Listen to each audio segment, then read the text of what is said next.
Question number 13 is held over. Question number 14, Andrew Williams. Thank you, Mr Speaker. My question is to the Right Honourable Member in charge of the Reserve Bank of New Zealand Amending Primary Function of Bank Amendment Bill, and it is: what is the intention of the Reserve Bank of New Zealand Amending Primary Function of Bank Amendment Bill number 2? Right Honourable Winston Peters. Thank you, Mr Speaker.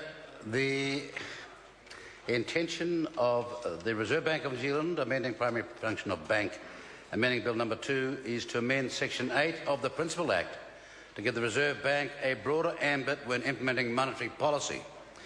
This is an approach which provincial and export New Zealand has been desperately waiting for decades now.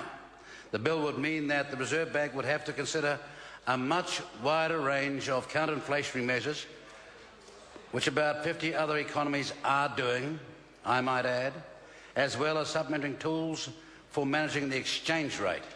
In short, no longer following the crude prescription for the right-wing monetarists that have so beset this economy. Supplementary question, Andrew Williams. Supplementary. What additional tools could the Reserve Bank use? Right Honourable Winston Peters.